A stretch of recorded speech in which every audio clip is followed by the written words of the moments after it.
What if it was possible to have local, fresh groceries delivered right to your door? Think of all the free time you'd have. Well, Instacart gives unlimited grocery delivery for one low monthly fee.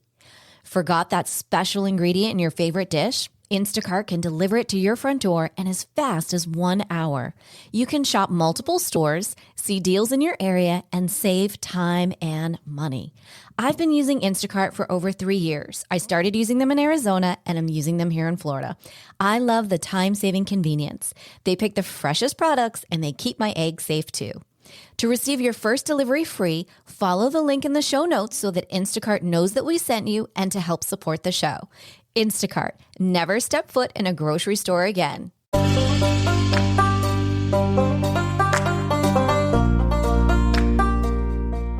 Welcome to Empowered Within, a soul-quenching, transformational podcast that will set your soul on fire through candid and inspiring conversations. Leading experts, celebrities, healers, and I share our journeys of how we've overcome challenges to living an empowered life from within.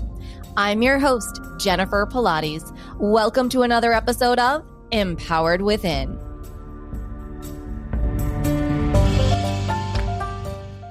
Hello, everyone. I am both excited and honored to have with us today Monique Rhodes, who is the happiness specialist.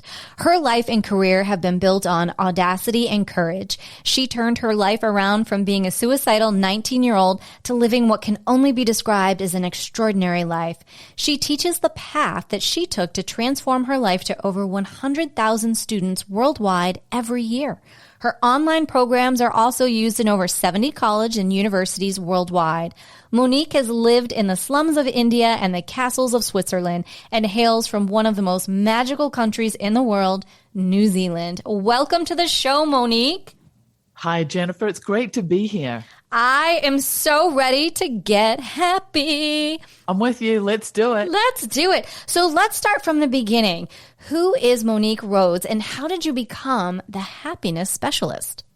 It's a great question. Well, I was born in New Zealand, very, very lucky to have been born in such a magical country with so many wonderful things. You probably know it from the Lord of the Rings. I'm living right now down in Lord of the Rings country, which is great. I'm taking a little break from America while all of the COVID stuff kind of sorts itself out. But there's always a shadow side, to everything. That's amazing. And New Zealand has a shadow side of having a very high incidence of child abuse, unfortunately. And I'm one of the statistics of that. So I think that probably around the age of 19 or so, I think, I was really suffering from depression and I wasn't really able to manage the thoughts and the emotions that I was having. And I got myself into an incredibly dark place, as often we do around that kind of age. And I ended up in hospital having taken an overdose. And when I came round, one of the things that I thought was, okay, if I didn't manage to do this, then let me go the other way. Let me try and understand why it is that I'm suffering so much, that I'm so unhappy, and see whether I can figure out why it appears that some people are just naturally so happy and other people really struggle. And can I turn this around? And it took me on a journey all over the world. I've traveled all over the world and been taught by some of the greatest teachers of our time and really worked with looking at, was it possible to figure out how to shift this emotional state that I was in into one that was more vibrant and more happy? And I'm going to be honest and say the place that I've got myself to, I wasn't even aware it even existed. So I have really gone beyond what I thought was possible. But I live a very consistently grounded and happy and really amazing life. So that's what I now teach to help other people do the same. That is beautiful. I love this. So what do you feel the key to happiness is? That's a great question. Well, I think that we live in a world that is consistently telling us that happiness can be found outside of ourselves. If you find the right partner, you'll be happy. If you buy this car, if you have this house, if you get this job or get this raise. And we have a tendency to look at happiness almost like, I call it as soon as happiness. As soon as I meet someone, I'm going to be happy. As soon as I get that promotion at work, I'm going to be happy. And what happens is that for a moment we are. Those things show up and we're really happy and we feel great. But after a short period of time, we get used to that thing. And then what happens is that we have to start chasing the next thing to get us to that place where we feel happy again. So we're on this consistent cycle of, chasing, acquiring, and then chasing some more, and then acquiring, a little bit like the rat running around the wheel or the mouse running around the wheel. It never stops. And so I think the biggest thing, the secret that I discovered was that happiness is not dependent on external circumstances. Of course, it's important that we have enough food to eat and we've got shelter and we've got some money in the bank. But beyond a certain a degree of that, everything is then dependent on something else. So let me give an example. Like I wake up in the morning. So this morning, I'm doing this podcast at 6 a.m. in the morning. I just want you to know. I've got my morning voice on, right? No, I love you even more. You're so sweet. I had no idea. Exactly. I'm in New Zealand. So, all right. So we get up this morning and, apart from all of the things that I do, I have a big routine for setting up my morning. But one of the first things I do is I brush my teeth, right? And then I take a shower and I put on clean clothes and I make sure that my office area is really tidy because all of those things make me feel good. They make me feel calm. They make me feel well. But if we think about it, we don't live in our office and we don't live in our home. We don't actually even live in our clothes. Where we live is in our mind. And when was the last time that you cleaned out your mind?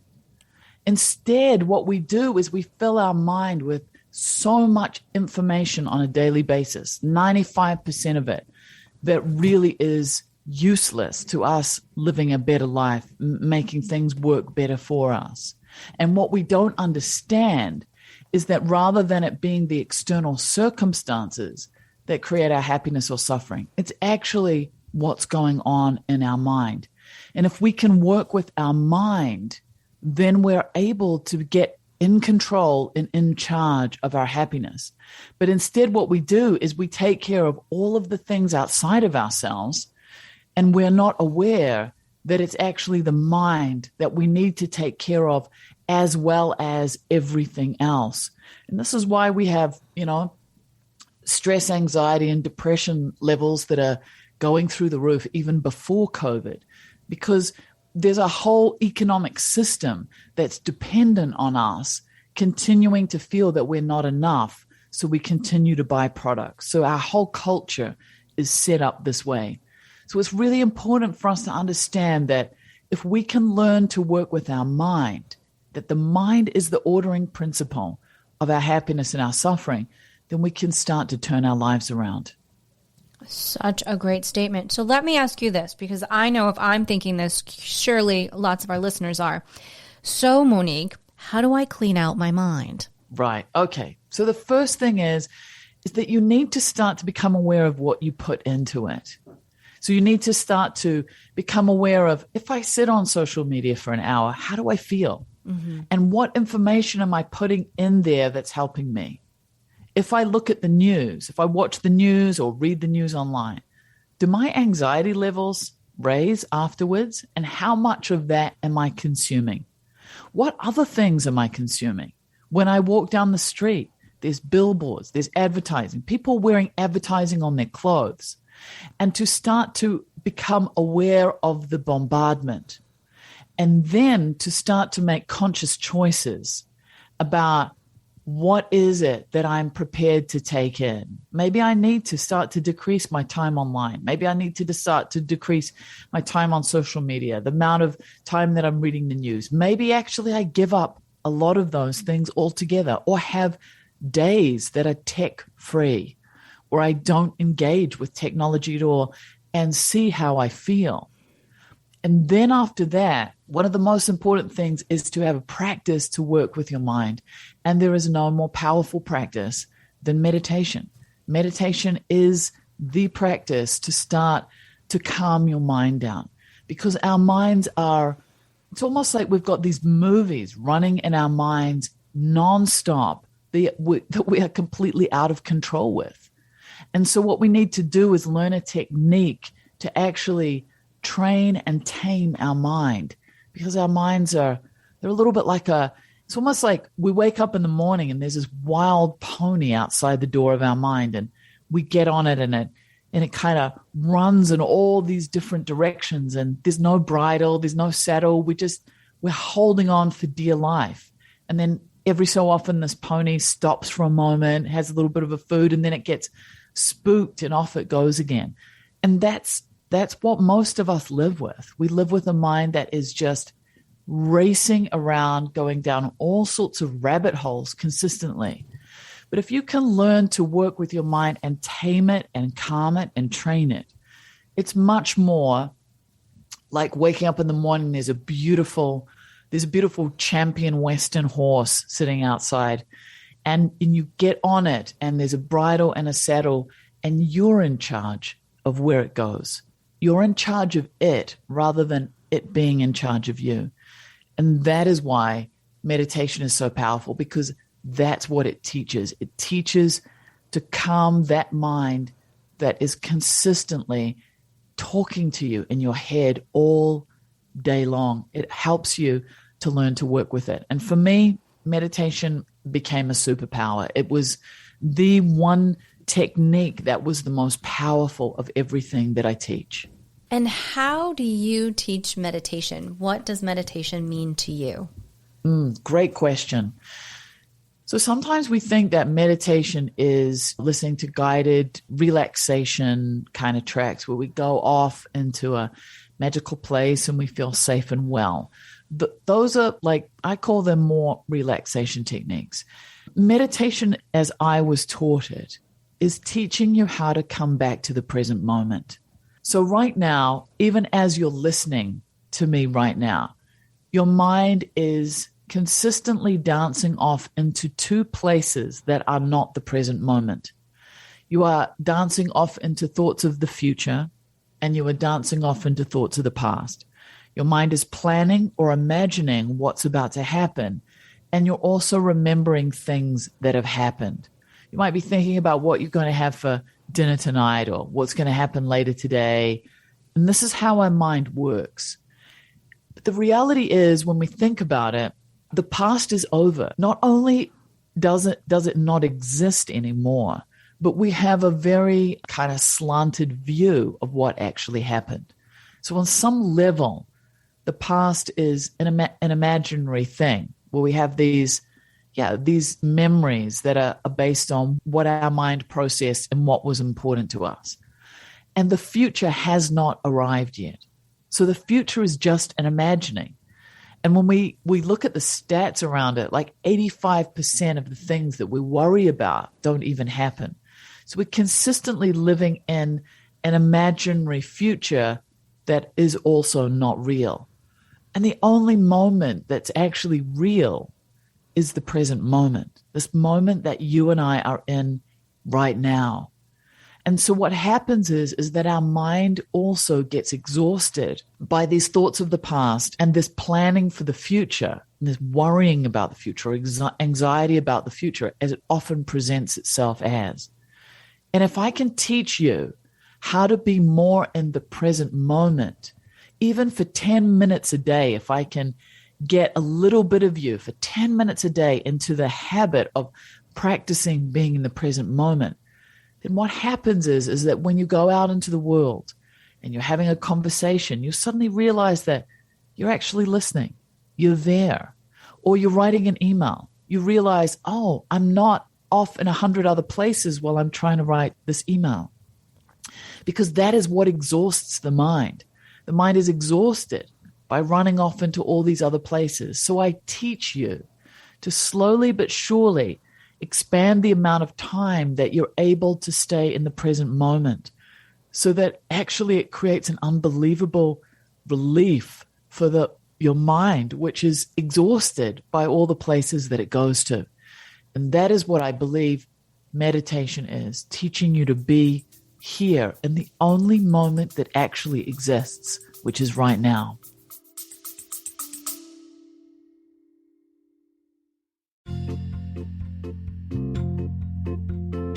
Are you ready to lose inches, increase strength, and tone your body from head to toe? Are you ready for a total body, mind, and spirit transformation? I am excited to announce that I am launching my exclusive 8-week Pilates Return to Life training program. This will give you an opportunity to have a total body, mind, and spirit transformation of health and wellness to a new lifestyle. Imagine in 7 days you will feel a difference, in 14 days you will see a difference, and in 8 weeks you will have your new Pilates body. So what do you say? Want to join me on the mat? Head over to jenniferpilates.com today. Space is limited. Use this special promo code EW and the word special, EW special, to receive $200 off while space is available. Head on over to jenniferpilates.com and I'll see you on the mat.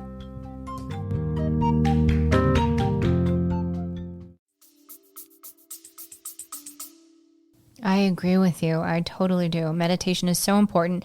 Now, how do you practice meditation? How is it that you've practiced over the years? Yeah, well, I think the most important thing for me is consistency. If possible, to try and make it a daily practice. As you start, you will see that your meditation is such a support to your day that when people do my program, the 10-Minute Mind, they often say to me, the days that I don't do it, I really see a difference in myself. So the first thing I would say is consistency. And then it's finding a teacher ideally. I think it's really important when you're first learning, or even if you've practiced for a long time, to have a technique, to find someone that you relate to, that you like the sound of their voice. It's really important. And we all respond to different people differently. And to find someone that has a program, ideally that has a daily practice, and follow their program. The way that I teach it is I teach you to look at your body and see where stress and anxiety is lying in your body. Most people are not aware of what's going on in their body. And then in the next part of my daily practice, we work with the mind and we start to work with managing your thoughts and emotions as they arise. And then the third thing that I do is I teach you how to integrate your practice into your daily life. So we look at a quality in you and we reflect on that quality and we use that to reflect on for the rest of the day. So let's say, for example, the theme of the day is patience. So you look at how patience arises in you. And then for the rest of the day, every time something stresses you out, patience is the thing that you'll focus on. And you start to recognize how you already hold these qualities. Because I think that we live in a world where sometimes meditation is seen as a way to learn to focus more. And it is, but it's also a practice in getting to know yourself. And one of the most important things is that we're really in a world that is constantly telling us that we're not enough. And giving us all sorts of messaging all the time about, how we need to be more.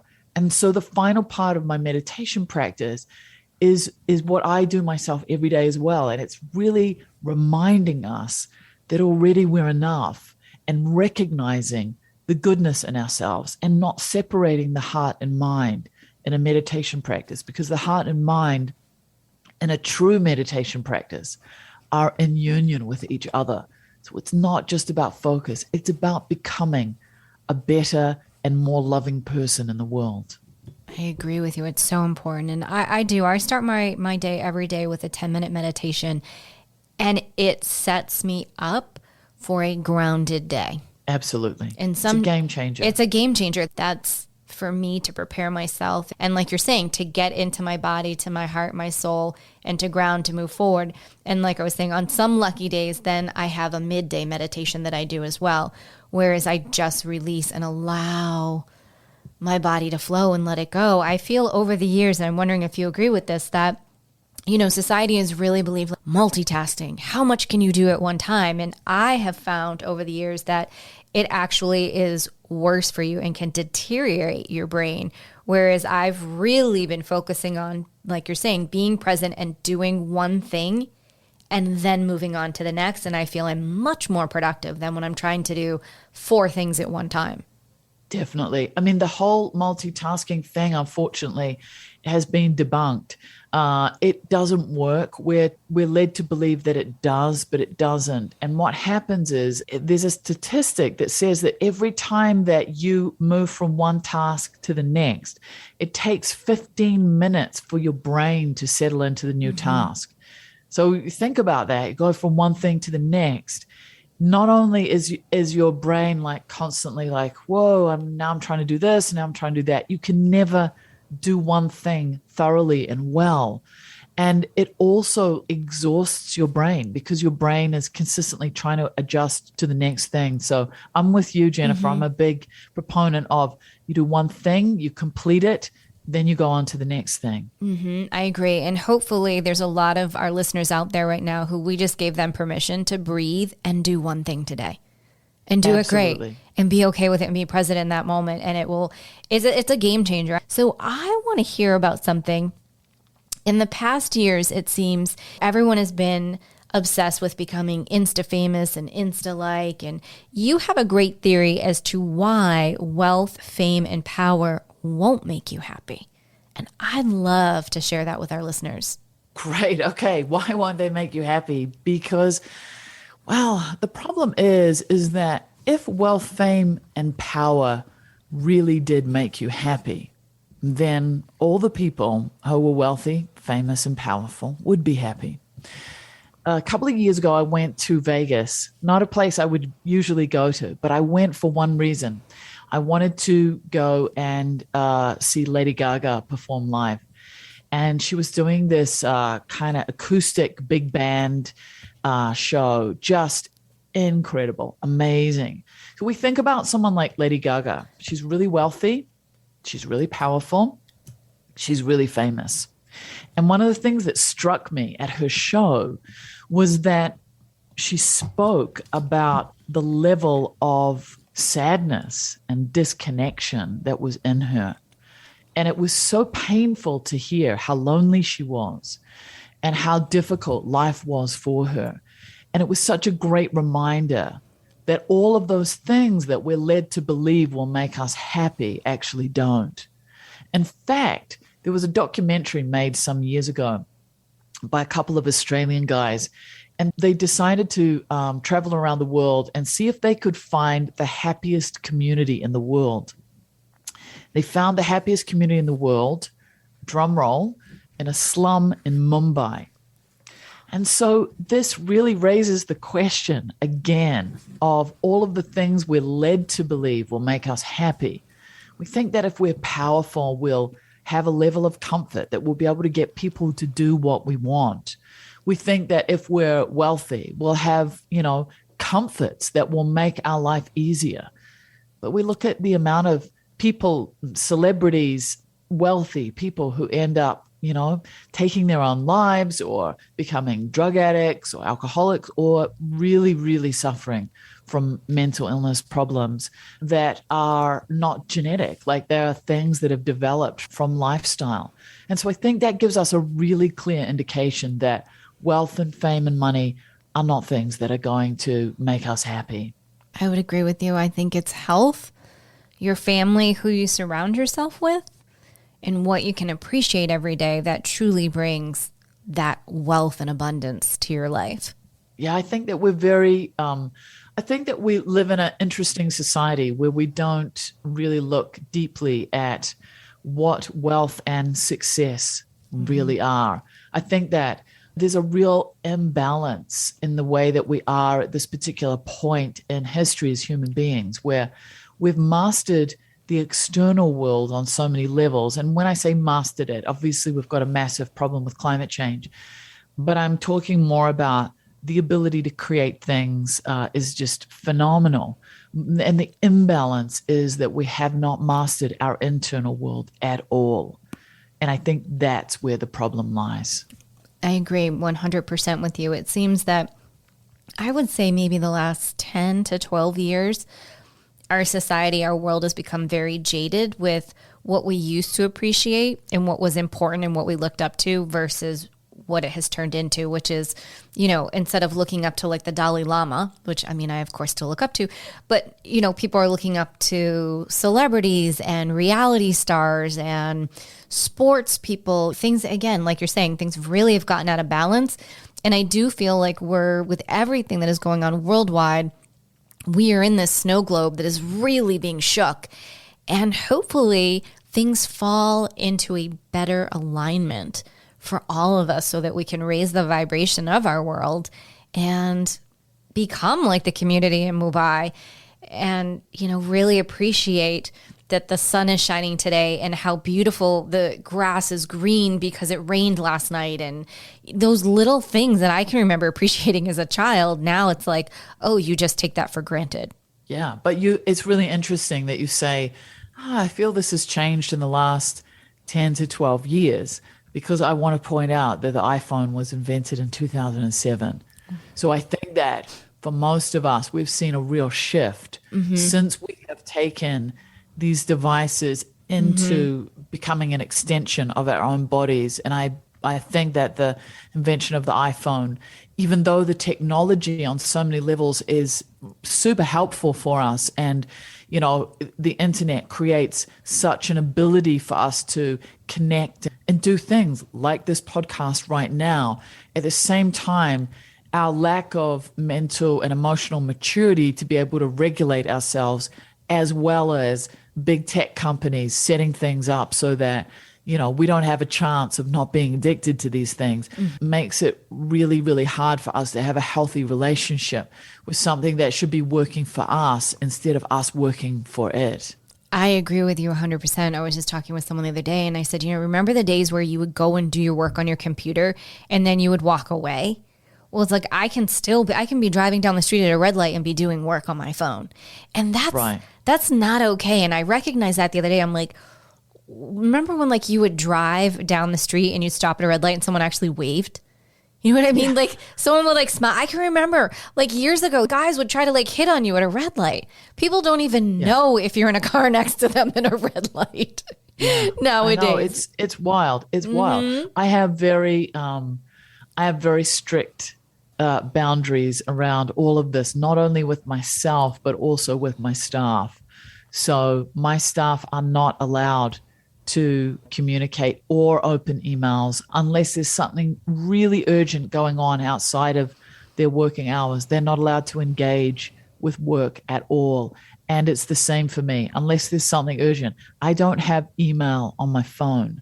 So for me, work is in my office, at my computer. And if there's something really urgent going down, we have a series of kind of urgent ways to communicate. That very rarely happens. It happens every so often, but it doesn't happen very often. And I'm a real believer in that separation, because the bleed of work life into our personal life is so problematic. It's so problematic and it's so unhealthy. In fact, I'm working towards a four-day working week. That's what I'm working towards. I want to have a 4-day working week for myself and my staff in the next couple of years, because I think that the amount of time that we put into work rather than living is really, really, really problematic. And, I'm a real believer. If everyone's doing something and there's a result happening, you have to go in a different direction, as you and I have kind of talked about. And what I'm seeing at the moment is that, the World Health Organization said pre-COVID that by 2030, depression was going to be the biggest health problem worldwide, surpassing obesity. And here we are with COVID ramping that up. So we have to look. If this is going so wrong, we have to look as a culture, as a world, as a country even. What is it that we're doing wrong? Because clearly we're doing something so problematic that the stress, anxiety, and depression levels have skyrocketed since the 1980s. In the 1980s, only 4% of people reported anxiety. And now we're up to about 80%. Like, people are suffering so massively. And we have to look, what's changed? Well, we're on all day. We sit down to have a relaxing meal with people we love, and people's phones are pinging and people are on their phones. And it's anxiety creating to always feel as though you're on, and you can't just switch off and be there. Again, this comes back to this idea of if I can't be in the present moment because someone's interrupting it all the time with things that they want or need or want to engage, again, it works into that multitasking brain. How can I sit and have a beautiful night with my family if members of my family are constantly being interrupted and their attention is being taken away somewhere else? It's problematic, and we suffer from it, and we don't realize it because everyone does it. So we think it's okay. Right. You really have my mind going right now. I wish I could have popped up the computer. I wanted to think back to the dates that you gave when certain social media platforms came about, should we say like Facebook and Instagram. Right. You know, if we go back to the day, and of course there was MySpace, there's plenty of other things first, but those are the two predominant, obviously, that are going on in our world right now, and Twitter. And then I was thinking, okay, when's the last time you saw someone hold a camera? You don't, right? They've made this phone so that even if you're traveling, you're going to use this phone because it's such an amazing camera in it. Well, your texts are coming, you're on vacation, right? And everything is still coming through on there. And I remember times I've been out with family and I will put my phone on, I think it's airplane mode, that I can still use the camera, but I cannot get anything coming through. There is no information coming through to be able to, like you're saying, know and learn and teach yourself how to shut things down. I love that you don't have email on your phone. Now, do you have any social media on your phone? No. Yes, see, I love that. And now how smart is social media that there are certain platforms that the only way you can interact is if you're on your phone? For sure. I don't go there. So give me an example of a platform. Well, Instagram, the new Clubhouse. Yeah. I mean, I don't do them. I can't do it. Yeah. I have a consistent problem with my sister who is like, please put Snapchat on your phone. You're missing out on all the kids and what they're doing. And the thought of having another thing coming at me is, I just can't do it. Like, I know that I get overwhelmed by these things. So I'm going to admit that I don't use Instagram. We use Instagram for my business, but it all runs through an online app. I don't have Instagram on my phone. I don't have Facebook on my phone. I don't have email. I don't have Twitter. None of it, because my mental health is more important than anything else. And that's just the truth. I want to be happy. And I'm not saying that we need to reject technology altogether at all. Right. I use my phone for podcasts. I use my phone for when I'm driving in the car for Spotify. I use my phone for GPS. I love it. But when I go away, I'm like that. When I go away, airplane mode, I'm really conscious about it. I'm making conscious choices about when you can get hold of me and when you can't, because I don't want to be on call for you 24/7. Right. And I have a system set up on my phone, which you can do on your phone, where I have a do not disturb. And it starts at 7 o'clock at night and it goes through till 7 o'clock the next morning. I get up at 5 every morning. So in those hours, no messages can come into me at all, so that I'm in control of it. From 7 o'clock at night, if you've not spoken to me during the day, you're not going to get me. And after 7 o'clock in the morning, when I start work, my working day starts at 7 a.m., then you can get hold of me. And I'm taking charge. I'm taking control of it. Why should the phone companies have control of my engagement? I think that's an excellent point. And to that, it just does it. It does it without me even being aware of it. I love that. I love the concept. I think I'm going to change it. Honestly, you've inspired me. I'm going to take my email off my phone, the social media. My goal personally, I have everything running through my community on my website, which means so much to me to have everybody there on a more personal aspect anyways. You've given some incredible tips. And I mentioned something. I read, just shifting a little bit because I find this so intriguing about you. I read that one time you were living out of a bag, traveling the world for 13 years. And for almost 4 years, you were even riding a motorcycle through India alone. Today's podcast is sponsored by JP Active Athleisure Wear, Pilates and yoga-inspired apparel that combines style and versatility. JP Collections take you from the studio to the street, looking and feeling your greatest. With sizes ranging from 0 to 24, there is something for every beautiful shape and size. Discount promo codes will be available in today's show notes. What was your biggest aha moment during that adventure, and what started that adventure for you? That's a great question. I started the adventure because I burnt myself out. I'd done a big project, a big philanthropic charity project in New Zealand. I created an album with some of the best known names in New Zealand in music. I did a big charity album that went platinum. It was amazing, raising funds for helping with child abuse here in New Zealand. And it was incredible. And I ended up just being burnt out. So I decided that I was going to disappear. So I went to India, and I was always curious about India. And I decided that I was going to go. I was only planning to go for a short period of time, but I fell in love with India, and on it went for 4 years. And I go back to India regularly. Just before COVID, I'd just been back to India as well. So I love India. The biggest aha moment that I had, I bought a Royal Enfield motorcycle and put all my gear on the back of the bike and rode all around India. I was right in the most southern part of India, all the way up to the most northern part of India, right up in the Himalayas. In fact, if you go to my website, the10minutemind.com, you'll find a photo of me where it might even be on MoniqueRhodes.com of me at the top of the highest motorable road in the world. It was amazing. And it was incredible. What was the biggest thing that I learned? Well, I did lots and lots of stuff over there. I had an amazing time, but it was a mixture of lots of connection. And twice I went into closed retreat where I was up in the Himalayas in a room by myself for 2 weeks, in a room by myself with nothing, no distraction, nothing.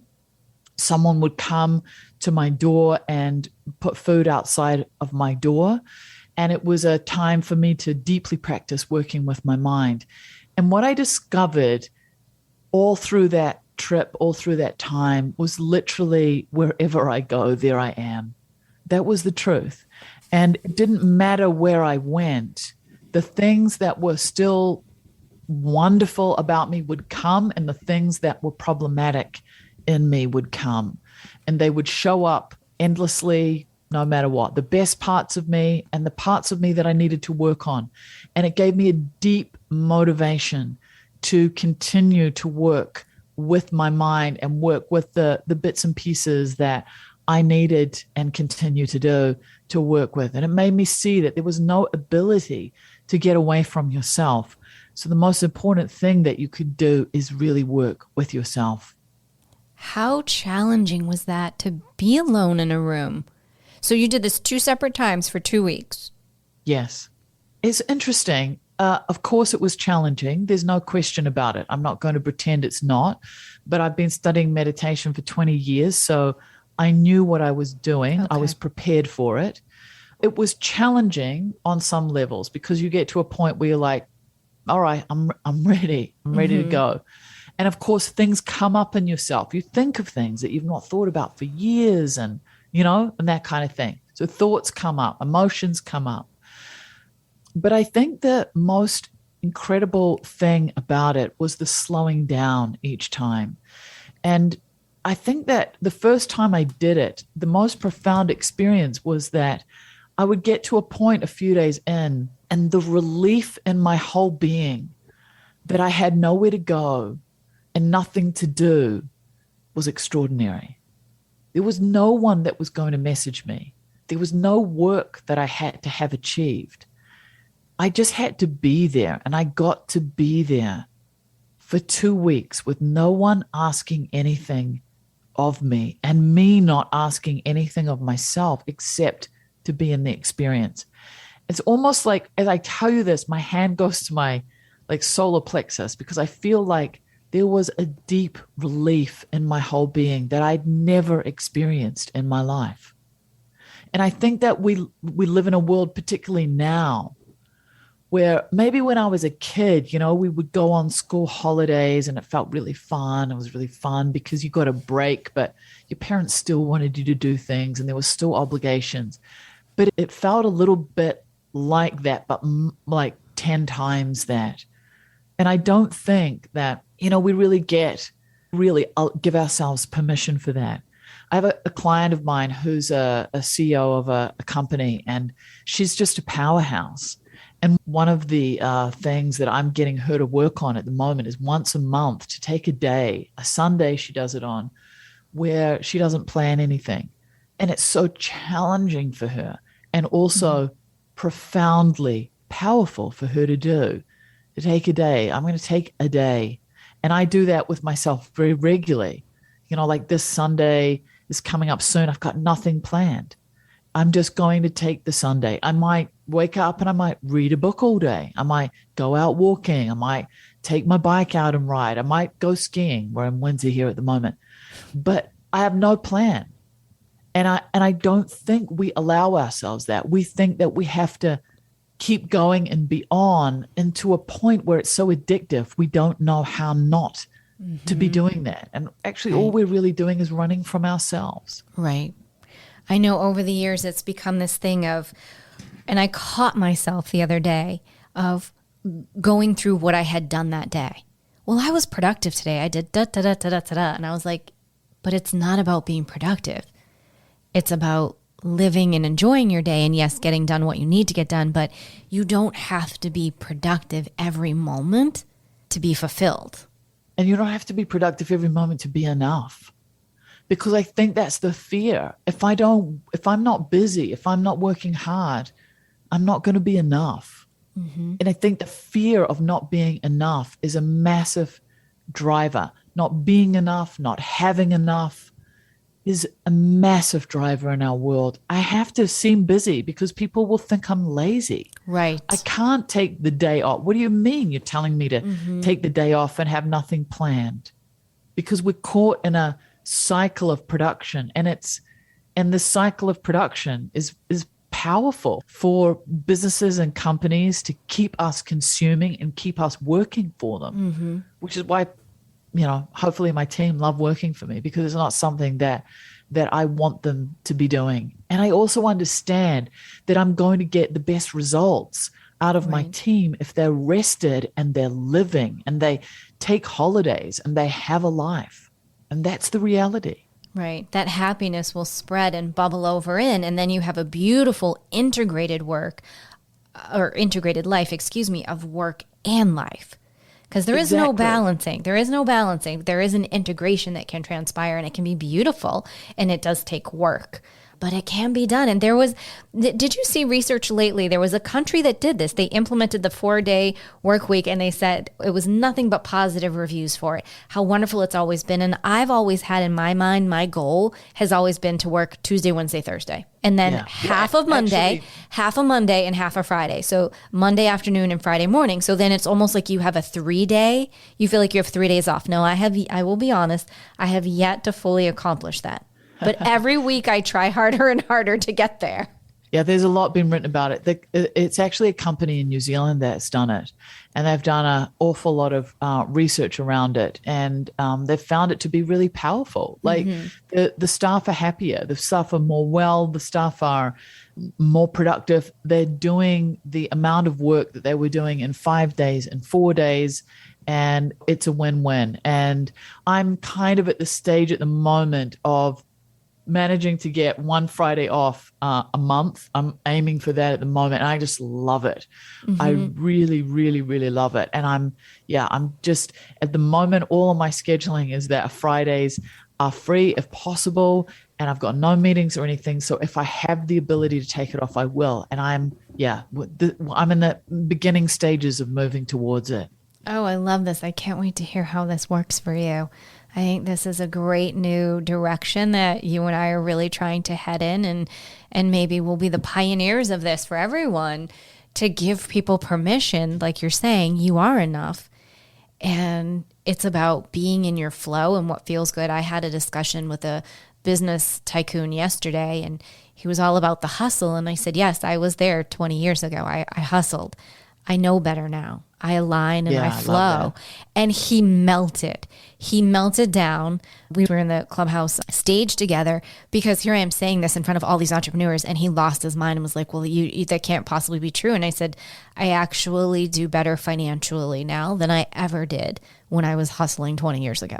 Yeah. And it was like, I dropped a bomb, and I'm thinking, but when you can get to that place and understand that you just go with the flow and you are guided, and what is meant to be will happen. It's beautiful when you can get there, and not every moment is that, but it sure is a beautiful work in progress. Yes, I agree with you. There are many things people need to balance in their lives in order to maintain happiness and emotional health. You need to look after your romantic, spiritual, and physical needs to keep them in balance. When feeling down, seeing an intuitive advisor could be the optimal way to get back on track. An intuitive reading session could be the tool you need to reduce the ambient noise in your life and focus on things that truly matter, growing, finding clarity, and empowering your life. Head over to jenniferpilates.com to claim your special intuitive email reading. Again, that's jenniferpilates.com. So I have one other question for you. Actually, I have a couple. You once worked with and you performed for the Dalai Lama. Yes. How did that experience change your life? I think that one of the things that we don't really realize is that every so often there's a human being in the world that exudes an energy that is so powerful that whether you believe in their philosophy or not, you cannot help but be moved by being in their presence. And the Dalai Lama is one of those people. Being in his presence is just so incredible. It's like you can feel him when you're a long way away from him in the same way as when you're really close with him. And so I think that it's incredible. It's incredible for us to have people that we look up to. And I remember when I was a kid, there were people that I looked up to. And I often think now about what is it like for young people? Like, who is it that they look up to?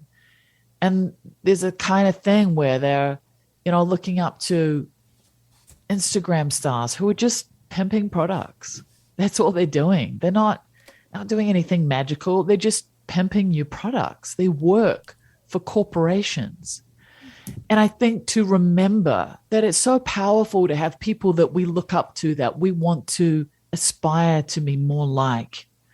I think it's really vital. And there's nothing more wonderful than meeting those people. And we might meet them in real life if you're, have that great fortune. But you also might meet these people through books and podcasts and their teachings or whatever it is. But I think it's important for us to have people who are more evolved than we are, that we aspire to, so that we can learn and we can grow. And so being around him is very special for me, because he is so inspiring to me, really how to work with your mind and how to be happier, and there as a mentor as to where it is that, I'm continually working to go towards. And I think it's important for all of us to have people like that in our lives. I agree with you. What an incredible experience. I've always resonated with the Dalai Lama. And like you, India is on my bucket list. Like, I have such a pulling in my heart for India to get there. And I can only hope one day to have even a little bit of the wonderful, amazing experiences that you've had there. India is amazing. You can't help but have amazing experiences when you're there. Oh, there is maybe, surely in another life, I have lived in India. I've just always had this incredible pull to go. So Great. I look forward to one day. And I will say our podcast, one of the first countries outside of the U.S. that started listening to us was India. We have a great, wonderful audience in India. So hello Wonderful. to all of them. Yeah. Yeah. So maybe one day the podcast will be live from India. I love that. I know. It'll be amazing. So we're getting to that time in the show, Monique, when I ask that one question. Are you ready? I am. Can't wait to hear what it is. What is one thing that no one knows about Monique Rhodes? Oh, that's a hard one that no one knows. Well, there's one thing that people don't know that I kind of opened up to with my students just a couple of weeks ago, because I was trying to demonstrate something to them about courage. So I think courage is really important to give us the freedom that we're after, that we have to break through. And I was telling them that when I was a kid, I was actually really quite shy. And that inside of me, there's a shyness. There's a part of me that, doesn't necessarily want to go out and engage in the world in the way that sometimes people would like me to. And so I have to work with my shyness. So again, it's about shifting things into a habit to overcome with courage whatever it is that's holding you back. And I'm not saying that shyness is a bad thing. I think that with the kind of things that I've done with my life, being shy became a little bit problematic. So I had to learn how to build that confidence in myself. So I was able to do, all the things that I've done in my life, and at the same time, be able to do the work that I do now. So I think, being a little bit shy is one of the things most people aren't aware. You would never know. We have that in common. No one knows that I'm actually very, very shy. And no one ever, if I ever say that to someone, they don't believe me, but I resonate with you very much on that level. Excellent. Mm-hmm. Yeah, it's sometimes you'll put me in a social situation where I just am painfully shy, and everyone around, like, it's almost like that will be the day I can't overcome it. And everyone around me will be in shock. They'll be like, what is wrong? What is wrong? And they don't realize that it's probably more my natural state. And that I just work hard to consistently overcome it. Just to consistently come out of the clamshell. Yes, that's what we're always working on. I'm with you. I'm empathic. So a lot of times I just sit back and I take the room in and I'm watching, and people will think either I'm a snob, or like you're saying, they'll be like, well, what's wrong with you? Is something wrong? Yeah. And I'm like, nothing. I'm trying to ground. There's a lot of energy here. I'm just trying to have a moment. Yeah, I'm with you. Yo. Oh, Monique, this has been such an honor. Thank you so much for your time. You're so generous. Please let our listeners know, where can they connect and find out more about you? Absolutely. Thank you, Jennifer, for having me. It's so wonderful to be on this podcast, and you've such beautiful questions that you've asked as well. So the best way to get in touch and find out is just to come to my website, Monique Rhodes, RHODES.com, and check it out. There's lots of things in there. There's juicy stuff. Sign up to my newsletter. Come and listen to my daily podcast. Try out one of my programs. That number of them you can do for free. And just start to engage. If you feel so inclined, I would love to get to know you. I really focus on having a personal relationship with my students as much as possible, even though I have lots of them. There are just so many of them that I know really, really well. So if you come into my world, I try to do everything to make it possible for you to have a relationship with me. And that's a wonderful part of it. So please come. You can ask me questions. I'll podcast about it. Whatever it is you like, I'd love to see you there. Oh, that's wonderful. Thank you again, Monique, for being on the show, for sharing your incredible journey and your happiness insights. I, for one, am much happier now than I was earlier today. I love that. Thank you, Jennifer. You're so welcome. Well, as we say, until next time.